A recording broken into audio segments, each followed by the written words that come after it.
ओम शांति। आज की मुरली है 3/11/2025।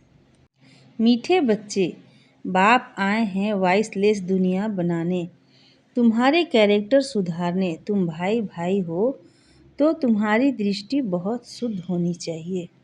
आज का प्रश्न है, तुम बच्चे बेफिक्र बादशाह हो, फिर भी तुम्हें एक मूल फिकरात अवश्य होनी चाहिए। कौन सी? उत्तर है, हम पतित से पावन कैसे बने। यह है मूल फिकरात। ऐसा न हो बाप का बनकर फिर बाप के आगे सजाएं खानी पड़े। सजाओं से छूटने की फिकरात रहे, नहीं तो उस समय बहुत लज्जा आएगी। बाकी तुम बेपरवाह बादशाह हो, सबको बाप का परिचय देना है। कोई समझता है तो बेहद का मालिक बनता नहीं, समझता है तो उसकी तकदीर तुम्हें परवाह नहीं। ओम शांति। रूहानी बाप जिसका नाम शिव है, वह बैठ अपने बच्चों को समझाते हैं। रूहानी बाप सभी का एक ही है। पहले पहले यह बात समझानी है तो फिर आगे समझना सहज होगा। अगर बाप का परिचय ही नहीं मिला होगा तो प्रश्न करते रहेंगे। पहले पहले तो यह निश्चय करना है। सारी दुनिया को यह पता नहीं है कि गीता का भगवान कौन है। वह श्री कृष्ण के लिए कह देते, हम कहते परमपिता परमात्मा शिव गीता का भगवान है। वही ज्ञान का सागर है, मुख्य है सर्वशास्त्रमयी शिरोमणि गीता। भगवान के लिए ही कहते हैं, हे प्रभु तेरी गत मत न्यारी। श्री कृष्ण के लिए ऐसे नहीं कहेंगे। बाप जो सत्य है वह जरूर सत्य ही सुनाएंगे। दुनिया पहले नई सतो प्रधान थी, अभी दुनिया पुरानी तमो प्रधान है। दुनिया को बदलने वाला एक बाप ही है। बाप कैसे बदलते हैं वह भी समझना चाहिए। आत्मा जब सतो प्रधान बने तब दुनिया भी सतो प्रधान स्थापन हो। पहले पहले तुम बच्चों को अंतर्मुख होना है, जास्ती तिक तिक नहीं करनी है। अंदर घुसते हैं तो बहुत चित्र देख पूछते ही रहते हैं। पहले पहले समझानी ही एक बात चाहिए, जास्ती पूछने की मार्जिन न मिले। बोलो, पहले तो एक बात पर निश्चय करो, फिर आगे समझाएं। फिर तुम 84 जन्मों के चक्र पर ले आ सकते हो। बाप कहते हैं, मैं बहुत जन्मों के अंत में प्रवेश करता हूँ। इनको ही बाप कहते हैं। तुम अपने जन्मों को नहीं जानते हो। बाप हमको प्रजापिता ब्रह्मा द्वारा समझाते हैं। पहले पहले अल्प पर ही समझाते हैं। अल्प समझने से फिर कोई संशय नहीं होगा। बोलो, बाप सत्य है, वह भी असत्य नहीं सुनाते। बेहद का बाप ही राजयोग सिखलाते हैं। शिवरात्रि गाई जाती है तो जरूर शिव यहाँ आए होंगे ना। जैसे श्री कृष्ण जयंती भी यहाँ मनाते हैं। कहते हैं, मैं ब्रह्मा द्वारा स्थापना करता हूँ। उस एक ही निराकार बाप के सब बच्चे हैं। तुम भी उनकी औलाद हो और फिर प्रजापिता ब्रह्मा की भी औलाद हो। प्रजापिता ब्रह्मा द्वारा स्थापन की तो जरूर ब्राह्मणियाँ होंगे, बहन भाई हो गए। इसमें पवित्रता रहती है। गृहस्थ व्यवहार में रहते पवित्र रहने की यह भी भीति। बहन भाई हैं तो कभी क्रिमिनल दृष्टि नहीं होनी चाहिए। 21 जन्म दृष्टि सुधर जाती है। बाप ही बच्चों को शिक्षा देंगे ना। कैरेक्टर सुधारते हैं। अभी सारी दुनिया के कैरेक्टर सुधरने हैं। इस पुरानी पतित दुनिया में कोई कैरेक्टर नहीं, सब में विकार है। यह है ही पतित विश्वस्त दुनिया। फिर वॉइसलेस दुनिया कैसे बनेगी? सिवाय बाप के कोई बना न सके। अभी बाप पवित्र बना रहे हैं। यह है सब गुप्त बातें। हम आत्मा हैं। आत्मा को परमात्मा बाप से मिलना है। सब पुरुषार्थ करते ही हैं भगवान से मिलने के लिए। भगवान एक निराकार है। लिबरेटर गाइड भी परमात्मा को ही कहा जाता है। दूसरे धर्म वाले कोई को लिबरेटर गाइड नहीं कहेंगे। परमपिता परमात्मा ही आकर लिबरेट करते हैं। अर्थात तमो प्रधान से सतो प्रधान बनाते हैं, गाइड भी करते हैं। तो पहले पहले यह एक ही बात बुद्धि में बिठाओ, अगर ना समझें तो छोड़ देना चाहिए। अल्प को नहीं समझा तो बे से क्या फ़ायदा, भल चले जाएंगे। तुम मूझो नहीं, तुम बेपरवाह बादशाह हो, असुरों के विघ्न पड़ने ही हैं।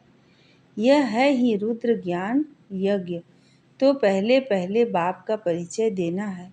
बाप कहते हैं मन मन आभो, जितना पुरुषार्थ करेंगे उस अनुसार पद पाएंगे। आदि सनातन देवी देवता धर्म का राज्य स्थापन हो रहा है। इन लक्ष्मी नारायण की डिनास्टी है और धर्म वाले कोई डिनास्टी स्थापन नहीं करते हैं।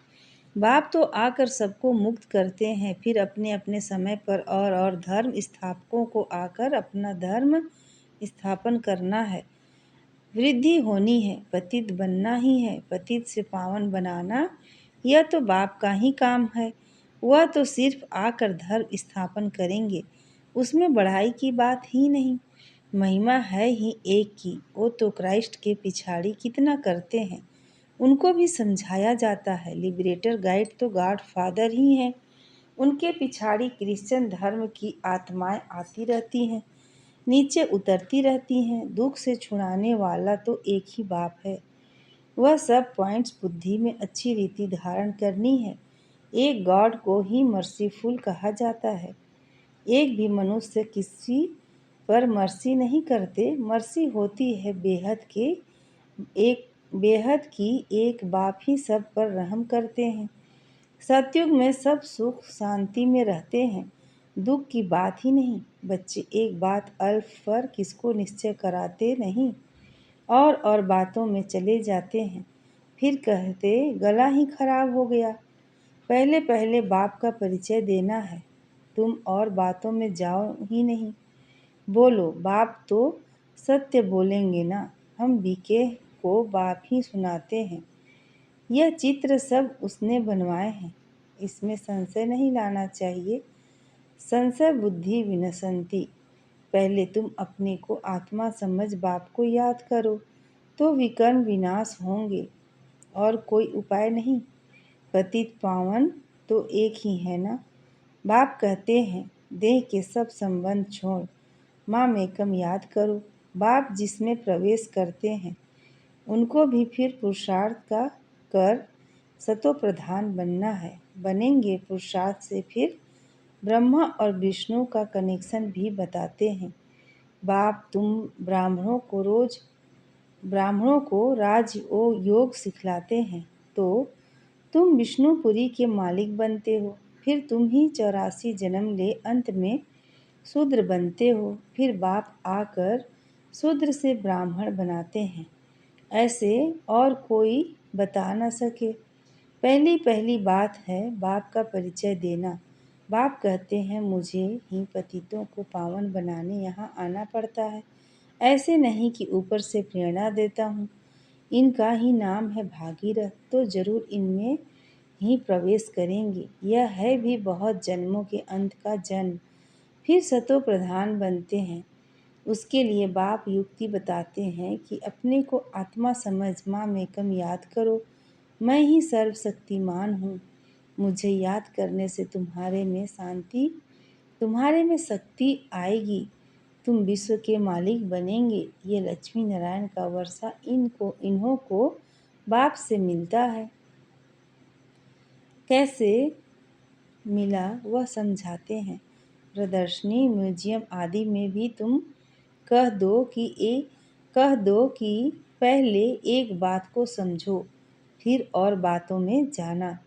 यह बहुत जरूरी है समझना, नहीं तो तुम दुख से छूट नहीं सकेंगे। पहले जब निश्चय नहीं किया है तो तुम कुछ समझ नहीं सकेंगे। इस समय है ही भ्रष्टाचारी दुनिया। देवी देवताओं की दुनिया श्रेष्ठाचारी थी, ऐसे ऐसे समझाना है। मनुष्यों की नब्ज भी देखनी चाहिए, कुछ समझता है या तवाई है। अगर तवाई है तो फिर छोड़ देना चाहिए, टाइम वेस्ट नहीं करना चाहिए। चात्रक पात्र को परखने की भी बुद्धि चाहिए। जो समझने वाला होगा उनका चेहरा ही बदल जाएगा। पहले पहले तो खुशी की बात देनी है। बेहद के बाप से बेहद का वर्षा मिलता है ना। बाबा जानते हैं याद की यात्रा में बच्चे बहुत ढीले हैं। बाप को याद करने की मेहनत है, उसमें ही माया बहुत विघ्न डालती है। यह भी खेल बना हुआ है। बाप बैठ समझाते हैं कैसे यह खेल बना बनाया है। दुनिया के मनुष्य तो रिंचक भी नहीं जानते। बाप की याद में रहने से तुम किसको समझाने में भी एक रस होंगे, नहीं तो कुछ न कुछ नुक्स कमी निकालते रहेंगे। बाबा कहते हैं तुम जास्ती कुछ भी तकलीफ ना लो, स्थापना तो जरूर होनी ही है। भावी को कोई भी टाल नहीं सकते। उल्लास में रहना चाहिए। बाप से हम बेहद का वर्षा ले रहे हैं। बाप कहते हैं माँ में कम याद करो। बहुत प्रेम से बैठ समझाना है। बाप को याद करते प्रेम में आंसू आ जाने चाहिए। और तो सभी संबंध है कलयुगी। यह है रूहानी बाप का संबंध। यह तुम्हारे आंसू भी विजय माला के दाने बनते हैं। बहुत थोड़े हैं जो ऐसा प्रेम से बाप को याद करते हैं। कोशिश कर जितना हो सके अपना टाइम निकाल। अपने भविष्य को ऊंचा बनाना चाहिए। प्रदर्शनी में इतने ढेर बच्चे नहीं होने चाहिए। न इतने चित्रों की दरकार है। नंबर 1 चित्र है गीता का भगवान कौन, उसके बाजू में लक्ष्मी नारायण का सीढ़ी का, बस बाकी इतने चित्र कोई काम के नहीं। तुम बच्चों को जितना हो सके याद की यात्रा को बढ़ाना है।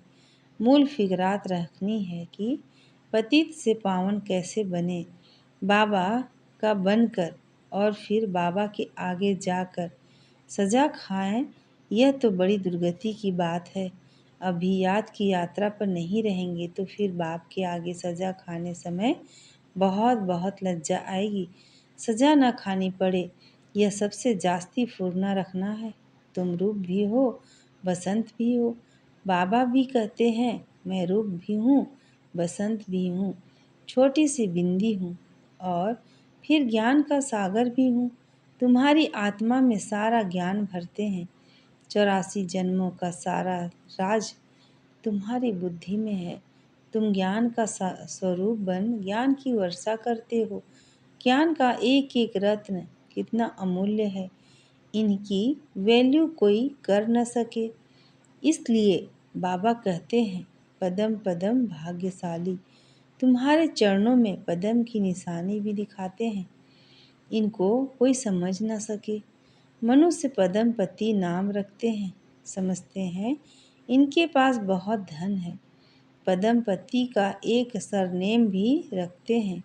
बाप सब बातें समझाते हैं, फिर कहते हैं मूल बात है कि बाप को और 84 के चक्र को याद करो। यह नॉलेज भारतवासियों के लिए ही है। तुम ही 84 जन्म लेते हो, यह भी समझ की बात है ना। और कोई सन्यासी आदि का को सुदर्शन चक्रधारी भी नहीं कहेंगे, देवताओं को भी नहीं कहेंगे। देवताएं में ज्ञान होता ही नहीं। तुम कहेंगे हमारे में सारा ज्ञान है, इन लक्ष्मी नारायण में नहीं है। बाप तो यथार्थ बात समझाते हैं ना। यह ज्ञान बड़ा वंडरफुल है। तुम कितने गुप्त स्टूडेंट हो। तुम कहेंगे हम पाठशाला में जाते हैं, भगवान हमको पढ़ाते हैं। एम ऑब्जेक्ट क्या है, हम यह लक्ष्मी नारायण बनेंगे। मनुष्य सुनकर वंडर खाएंगे। हम अपने हेड ऑफिस में जाते हैं, क्या पढ़ते हो, मनुष्य से देवता, बेगर से प्रिंस बनने की पढ़ रहे हो। तुम्हारे चित्र भी फर्स्ट क्लास हैं। धन दान भी हमेशा पात्र को किया जाता है। पात्र तुमको कहाँ मिलेगा, शिव के, लक्ष्मी नारायण के, राम सीता के मंदिरों में। वहाँ जाकर तुम उन्हों की सेवा करो, अपना टाइम वेस्ट नहीं करो। गंगा नदी भी जाकर तुम समझाओ पतित पावनी गंगा है या परमपिता परमात्मा है। सर्व की सदगति यह पानी करेगा या बेहद के बाप करेगा। तुम इस पर अच्छी रीति समझा सकते हो, विश्व का मालिक बनने का रास्ता बताते हो, दान करते हो, कौड़ी जैसे मनुष्य को हीरे जैसे विश्व का मालिक बनाते हो। भारत विश्व का मालिक था ना, तुम ब्राह्मणों का देवताओं से भी उत्तम कुल है। यह बाबा तो समझते हैं मैं बाप का एक ही सिकी लधा बच्चा हूँ। बाबा ने हमारा यह शरीर लोन पर लिया है। तुम्हारे सिवाय और कोई भी यह बातें समझ न सके। बाबा की हमारे सब पर सवारी की हुई है। हमने बाबा को कूल्हे पर बिठाया है, अर्थात शरीर दिया है कि सर्विस करो उनका एवजा। फिर वह कितना देते हैं जो हमको सबसे ऊंच कंधे पर चढ़ाते हैं, नंबर 1 ले जाते हैं। बाप को बच्चे प्यारे लगते हैं तो उनको कंधे पर चढ़ाते हैं ना। माँ बच्चे को सिर्फ गोद तक लेती है, बाप तो कंधे पर चढ़ाते हैं। पाठशाला को कभी कल्पना नहीं किया जाता। स्कूल में हिस्ट्री ज्योग्राफी पढ़ते हैं तो क्या वह कल्पना हुई? यह भी वर्ल्ड की हिस्ट्री ज्योग्राफी है ना। अच्छा, मीठे मीठे सिक्की लधे बच्चों प्रति माता पिता बाप दादा का याद प्यार और गुड मॉर्निंग। रूहानी बाप की रूहानी बच्चों को नमस्ते और हम रूहानी बच्चों की रूहानी माता पिता बाप दादा को याद प्यार गुड मॉर्निंग और नमस्ते। शुक्रिया बाबा, शुक्रिया। धारणा के लिए मुख्य सार है। पहला, बहुत प्रेम से बैठकर रूहानी बाप को याद करना है।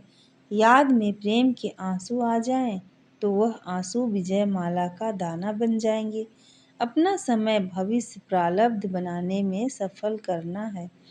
दूसरा है अंतर्मुखी हो, सबको अल्प का परिचय देना है। ज़्यादा तीख तीख नहीं करनी है, एक ही फुरना रहे कि ऐसा कोई कर्तव्य ना हो जिसकी सजा खानी पड़े। आज का वरदान है रूहानी यात्री हूँ, इस स्मृति से सदा उपराम न्यारे और निर्मोही भव। रूहानी यात्री हूँ, इस स्मृति से सदा उपराम न्यारे और निर्मोही भव। डिटेल है, रूहानी यात्रा सदा याद की यात्रा में आगे बढ़ते रहते हैं। यह यात्रा सदा ही सुखदायी है। जो रूहानी यात्रा में तत्पर रहते हैं उन्हें दूसरी कोई यात्रा करने की आवश्यकता नहीं। इस यात्रा में सब सजाएं इस यात्रा में सब यात्राएं समाई हुई हैं। मन व तन से भटकना बंद हो जाता है तो सदा यही स्मृति रहे कि हम रूहानी यात्री हैं। यात्री का किसी में भी मोह नहीं होता, उन्हें सहज ही उपराम न्यारे व निर्मोही बनने का वरदान मिल जाता है। आज का स्लोगन है, सदा वाह बाबा वाह तकदीर और वाह मीठा परिवार, यही गीत गाते रहो। सदा वाह बाबा वाह तकदीर और वाह मीठा परिवार, यही गीत गाते रहो। आज का व्यक्ति सारे हैं, अशरीरी व विदेही स्थिति का अभ्यास बढ़ाओ। अशरीरी व विदेही स्थिति का अभ्यास बढ़ाओ। अच्छा, ओम शांति।